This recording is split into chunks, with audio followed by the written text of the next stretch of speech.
नमस्कार दोस्तों, आज हमारे साथ जुड़े हैं वरिष्ठ पत्रकार पीयूष पंत जी। बहुत बहुत स्वागत है सर आपका। और आज हम सीधा शुक्रिया।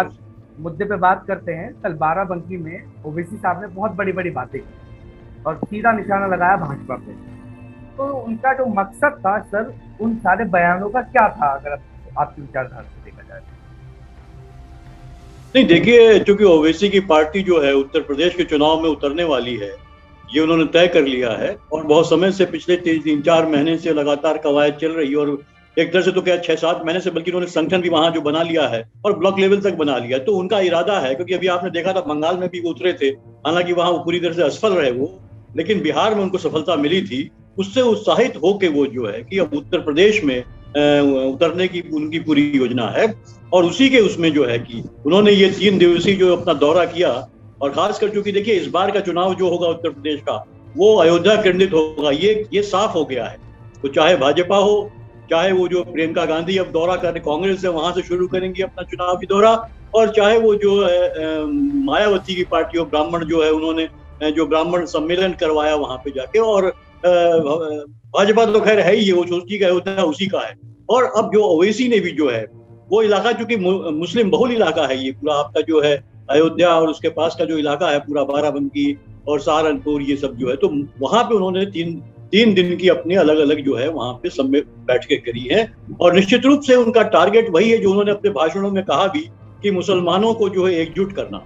क्योंकि ओवैसी ये मानते रहे हैं कि मुसलमानों का दूसरी पार्टियों ने लगातार धर्मनिरपेक्षता के नाम पे जो वोट लिया है मुसलमानों का, वो इस्तेमाल करते रहे, और मुसलमानों का उसको कोई फायदा नहीं मिला, मुसलमानोों की कोई हिस्सेदारी नहीं हुई है। उन्होंने तो ये भी कहा कि 19% मुसलमान उत्तर प्रदेश में है, और उनको उस हिस्से का मिला क्या? कुछ नहीं मिला है। जबकि 11% जो यादव होके जो है सरकार बनाते हैं, और हर जगह यादव काबिज हो जाते हैं समाजवादी पार्टी के शासनकाल में, लेकिन मुसलमानों को क्या मिला?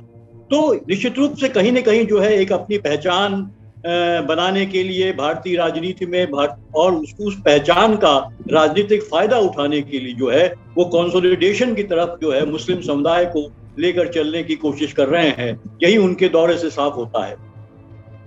सर, इनके आने से क्या भाजपा को कुछ फर्क पड़ेगा? निश्चित रूप से देखिए, भाजपा एक तरह से आप कहिए कि कहा भी जाता है कि वो भाजपा की बी टीम है। और निश्चित रूप से जिस तरह के उन्होंने जो स्टेटमेंट दिए हैं, जो उन्होंने कहा है कि जो है कि एक 100 साल पुरानी जो है मस्जिद गिरा दी गई वहां पे रातों रात, और उसका मलबा फेंक दिया गया और किसी ने कोई आवाज नहीं उठाई। तो ये जो मस्जिद लगातार वो बात कर रहे हैं, ये तो भारतीय जनता पार्टी को सूट करता है, क्योंकि ध्रुवीकरण तो इसी पे होगा ना। भारतीय जनता पार्टी लगातार मंदिर की बात करती है। योगी जो है मुसलमानों की खिलाफत करते हैं, शहरों के नाम बदल रहे हैं लगातार। वो जो है कि अब देखिए, मथुरा और काशी की बात हो रही है, वहां पे भी जो है मस्जिद गिराने की बात हो रही है। और ये आगरा को जो है कि वो कहते हैं कि साहब ये भी एक जो शिवालय है। तो इस तरह से लगातार भाजपा की तो ये पूरी की पूरी जो है कि वो जो क्या नाम, वो एक हिंदुत्व की जो राजनीति है, वो तो चाहते हैं कि एक सांप्रदायिकता का फुट मरे, और अगर विपक्ष की तरफ से आए तो उसका और फायदा उनको मिलेगा। तो निश्चित से ओवैसी कहीं ना कहीं जो है भारतीय जनता पार्टी को दो तरीके से फायदा पहुंचाएंगे। एक तो ध्रुवीकरण होगा, तो इसके विरोध में जो है हिंदू वोट और भाजपा के पाले में आएंगे। दूसरी बात ये होगी कि जो मुस्लिम जो मतदाता है, जो दूसरी पार्टियों के साथ बीएसपी के साथ जाता है, एसपी के साथ जाता है, और कुछ हद तक जो है बहुत जो है कांग्रेस के साथ जाता है, वो बट जाएगा, वो खिसक जाएगा। इन विपक्षी दलों के खाते से थोड़ा थोड़ा नुकसान होगा। तो फायदा जो है, तो मुझे लगता है कि इसकी वजह से भाजपा के दोनों हाथ में लड्डू हो जाएंगे, ये मेरा मानना है। तो कुल मिलाकर अगर जैसे कि आपने बात स्टार्टिंग करी कि बी टीम ओबीसी को देखा जाता है, क्योंकि भाजपा कहीं ना कहीं से फायदा सिर्फ भाजपा का होगा। तो आने वाले समय में सिर्फ ये वोट काटने का काम करेंगे ओबीसी पार्टी। देखिए, वैसे भी जो है कि ओवैसी की पार्टी को और उनको वोट कटुआ ही कहा जाता है। हालांकि वो इस पे नाराज हो जाते हैं।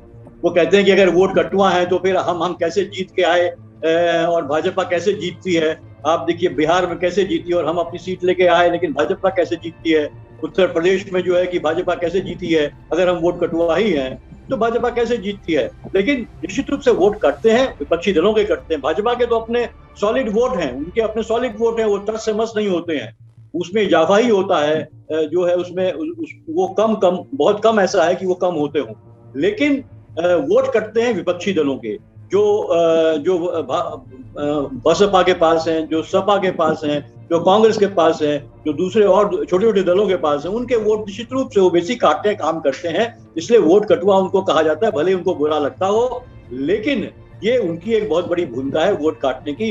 ये हमने लगातार देखा है, क्योंकि उन्होंने जब 2016 में, आपको याद होगा कि जब पहला चुनाव लड़ा था उत्तर प्रदेश में, बाई इलेक्शन, वो भी अयोध्या की एक कॉन्स्टिट्यूंसी से लड़ा था, तो वहां पे जो है दलित एक कैंडिडेट को उतारा था, एक मुस्लिम बहुल इलाके से, 80,000 करीब मुसलमान उस कॉन्स्टिट्यूंसी में रहते हैं। तो लेकिन वो कहीं नहीं, चौथे या पांचवें स्थान पर रहे, उनको 6-7 हजार वोट ही मिल पाए। तो उनको लगा कि दलित कॉम्बिनेशन, मुस्लिम का कॉम्बिनेशन जो है प्रभावी हो सकता है, लेकिन उन्होंने वो नुकसान किया उतने वोटों का। तो वो लगातार वोटों का नुकसान विपक्षी दलों का करते हैं, इसलिए वोट कटुआ उनको कहा जाता है। इससे उनको गुरेज नहीं होना चाहिए।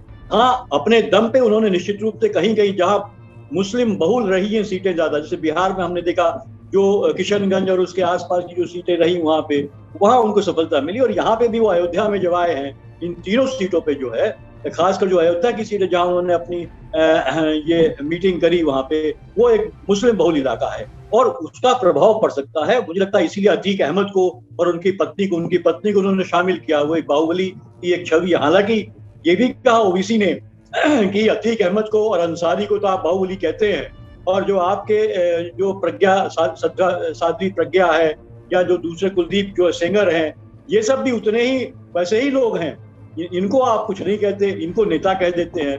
तो उनका ये एक जो दर्द है उसमें झलकता है निश्चित रूप से। और जब जिस तरह से उन्होंने अब जो है अतीक अहमद को शामिल किया है, तो उसका प्रभाव पड़ेगा। एक आध दो सीट निकालने वो निश्चित रूप से सफल रहेंगे। तो कुल मिलाकर सीधी पॉइंट पर अगर बात करें तो ओवैसी का आना यानी कि भाजपा का जीत दिलाना निश्चित हो जाता है।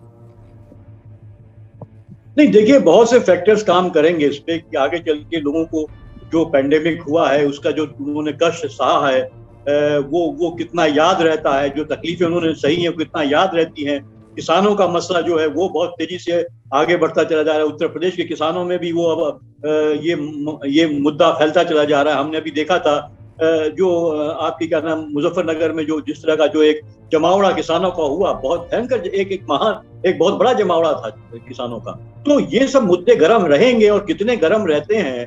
हालांकि मोदी जी जो है दिवाली के टाइम में जा रहे हैं अयोध्या में, तो ये पूरी कोशिश की जा रही है भाजपा का। लेकिन मुझे लगता है कि कुछ सीटों में निश्चित रूप से जो है कि भाजपा को फायदा मिलेगा। अगर ओबीसी चुनाव लड़ते हैं तो वोट बटेंगे निश्चित रूप से, जो अल्पसंख्यक वोट है उनका बटेगा। और किस तरह से उत्तर प्रदेश का मुसलमान जो है ओबीसी की बात को लेता है, ये भी मायने रखता है। क्योंकि देखिए, बंगाल का मुसलमान जो है वो ओबीसी की बातों में नहीं आया, उन्होंने उसको रिजेक्ट कर दिया। बिहार के मुसलमान को ये बात समझ में आई कि कब तक हम दूसरी दलों के लटकन बने फिरते रहेंगे, कब तक हम उनका साथ देते रहेंगे, हमें फायदा नहीं मिलेगा, हमारा एम्पावरमेंट कैसे होगा। ये बात अगर उत्तर प्रदेश का मुसलमान को समझ में आ जाती है, तो निश्चित रूप से वो ओबीसी के जो है कि प्लेटफॉर्म पे आएगा, और भारी संख्या में अगर वो ओबीसी को वोट देता है तो। लेकिन फिर भी आप ये मानिए, जो बात आप कह रहे हैं, फायदा जो है वो भाजपा को ही होगा, क्योंकि तब फिर तो जो है समाजवादी पार्टी और जो है मायावती की जो बीएसपी है, वो बुरी तरह से उनकी सीटें कम हो जाएंगी, वो हार का सामना देखेंगे। तो हर तरह से, मैंने जैसे पहले आपसे कहा कि जो है कि भारतीय जनता पार्टी के दोनों हाथों में लड्डू होने की पूरी संभावना है। तो कहीं ना कहीं ओबीसी का उतरना भाजपा की जीत का एक ऐलान हो जाएगा। और बहुत बहुत धन्यवाद पीयूष जी, आपने हमें बताया कि आगे जाके क्या रणनीति होने वाली है, क्योंकि आपकी बातें बिल्कुल सटीक होती है। जैसे कि बंगाल चुनाव में जैसे कि आपने बोला था ऑलरेडी कि भाजपा 100 के ऊपर जा ही नहीं सकती, और सबकी उम्मीदें थी कि भाजपा हो सकता आ भी सकते, पर जो आपके आंकड़े थे वो बिल्कुल जमीन के स्तर से जुड़े हुए थे और बिल्कुल सटीक थे। आशा करता हूँ ये भी आपके आंकड़े अगर भाजपा लोग सुनेंगे तो वो भी खुश हो जाएंगे कि ऑलरेडी उनकी जीत का ऐलान आपने कर दिया। शुक्रिया मोहित, शुक्रिया आपका, बहुत बहुत धन्यवाद सर। ये थे पीयूष जी जो हमारे साथ जुड़े थे। अगर आपको क्या अपडेट लगती है, क्या इसमें बात सही लगी, क्या ओबीसी का आना बिल्कुल भाजपा को जिताना है, तो हमें कमेंट बॉक्स पे जरूर बताइएगा। और भी अपडेट्स के लिए जुड़े रहे। धन्यवाद सर।